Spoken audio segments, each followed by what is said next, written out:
Et moi, Marie, tu veux regarder quoi ce soir? Bah, ça fait longtemps qu'on n'a pas regardé une petite comédie musicale. Alors, en comédie musicale, on a Rocky Horror Picture Show, Chicago, My Fair Lady, Sweeney Todd... Je sais, Moulin Rouge.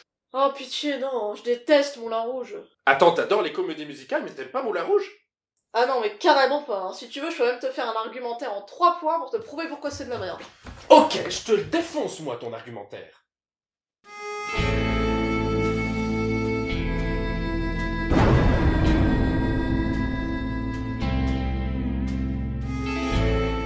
Moulin Rouge est un film de Baz Luhrmann sorti en 2001 avec Ewan McGregor et Nicole Kidman dans les rôles principaux. C'est le dernier film de ce qu'on appelle la trilogie du rideau rouge du réalisateur, puisque chacun de ces films débute par un rideau rouge.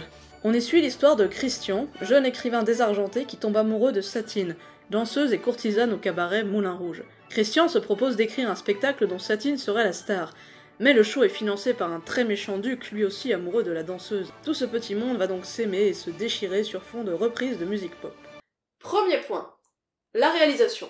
Le film a surtout marqué les esprits par sa réalisation, très rapide, très nerveuse, très chargée en informations, avec des décors baroques et des costumes hauts en couleur. Si je n'ai rien contre les montages dynamiques, comme on peut le trouver chez Edgar Wright par exemple, avec de nombreux cuts et des événements qui s'enchaînent d'un plan à l'autre, ici, le résultat est souvent plus proche de la crise d'épilepsie que de la fête endiablée où aimerait nous entraîner le réalisateur. La plupart des plans ne durent même pas une seconde et ne nous permettent pas d'apprécier la multitude de détails dont regorgent les décors. Au bout d'un quart d'heure de film, on a juste envie de supplier le réalisateur de poser sa caméra et de nous laisser respirer. Le pire, c'est que ces scènes au montage hystérique sont entrecoupées de passages au ralenti venant appuyer les effets dramatiques de manière grossière et larmoyante. Ajoutez à cela quelques effets numériques qui ont très mal vieilli, et vous obtenez un film où le beau côtoie le hideux. Je ne vais pas essayer de nier que certains effets numériques piquent aujourd'hui les yeux. Oui, le film accuse ses 20 ans. Mais au-delà de ça, la réalisation est pour moi un vrai plaisir. Alors oui, c'est chargé. C'est même surchargé. Et je peux comprendre que le style Luhrmann ne puisse pas plaire à tout le monde, mais ce film me charme. J'aime énormément les décors, entre baroque, belle époque et effets rétro. Le film ne cherche pas à reproduire avec exactitude le Paris des années 1900. Il mélange les représentations de chacun dans un gros bazar anachronique. Il y a des collages, des accélérés, et la mise en scène s'évertue à nous en mettre plein les yeux. Oui, moi j'ai été pris dans cette grosse fête tournoyante de Moulin Rouge. Et si les ralentis, décriés par Marie, étaient justement là pour nous montrer les véritables émotions des personnages qui sont en perpétuelle représentation sinon. Derrière les clowns de façade et le French cancan, se cacheraient alors des personnages tristes dont les ambitions ont été brisées par la vie. Deuxième point, les personnages. Personnellement, je ne peux pas m'investir dans un film si je n'ai pas d'attachement envers les personnages. Or, les protagonistes que l'on suit dans Moulin Rouge sont pour moi d'insupportables caricatures manquant cruellement de relief. Notre héros, Christian, est ainsi un cliché de jeune premier naïf et niais qui va s'emmouracher de la première jolie fille qu'il rencontre, n'ayant que le mot amour à la bouche. Satine a pour rôle principal d'être belle et amoureuse, ses ambitions d'actrice étant bien vite éclipsées pour se concentrer sur son amour pour Christian et ses yeux de merlan frit. Quant à notre méchant, il n'a d'autre rôle que d'être très très méchant et très très riche, et de mettre des bâtons dans les roues à notre couple d'amoureux transis. Le tout donne au récit un côté très manichéen, naïf et premier degré, qui donne juste envie de baffer les personnages. Alors, oui, Christian est insupportable de niaiserie. Oui, Satine semble être un love interest surtout défini par sa beauté. Oui, le duc est très très méchant. Le message du méchant riche n'est pas très subtil, mais bon, moi, je prends. Ziegler est relégué un peu trop vite à maître loyal de cette grande fête. Mais pour moi, le film n'est pas à prendre au premier degré. Moulin Rouge n'est pas tant un film sur Moulin Rouge qu'un film sur les comédies musicales. À partir de là, c'est entre l'hommage et le pastiche que le film navigue.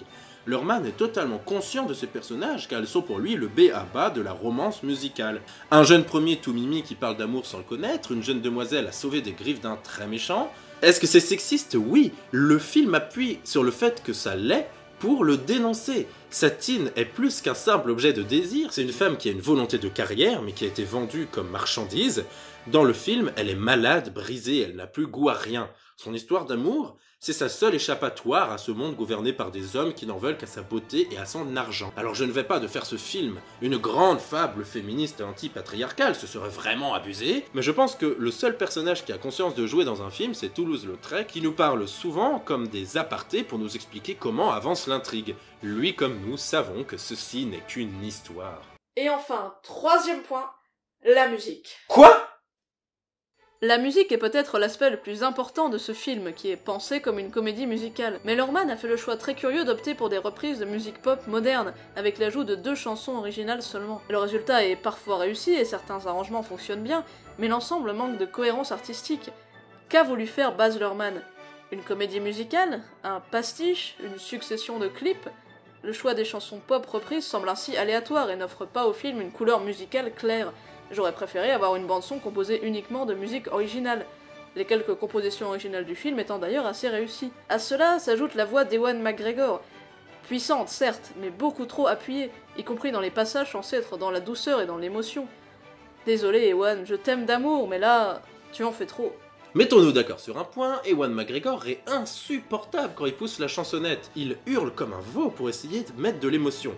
Au-delà de ça, qu'est-ce que j'aime la bande originale du film! Vous vous rappelez quand je vous disais que Luhrmann avait organisé un énorme bazar anachronique? Eh bien cela se sent dans ce choix de reprendre des chansons du XXe siècle en les réorchestrant et les mélangeant pour servir l'avancée du récit. On reproche au film d'être un énorme jukebox, mais le film l'assume parfaitement et joue avec ça.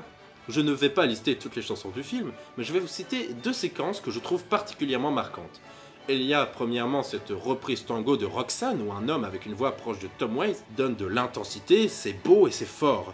Et puis il y a cette reprise de Show Must Go On.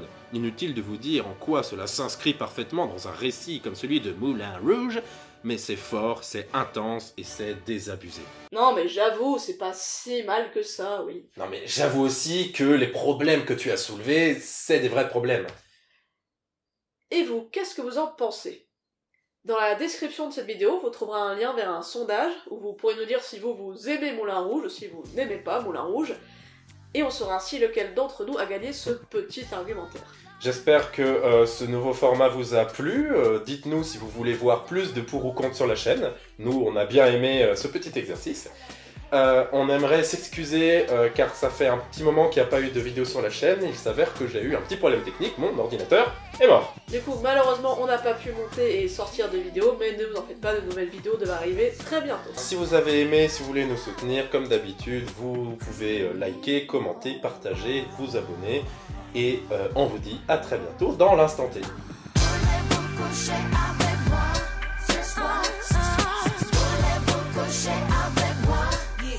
Yeah.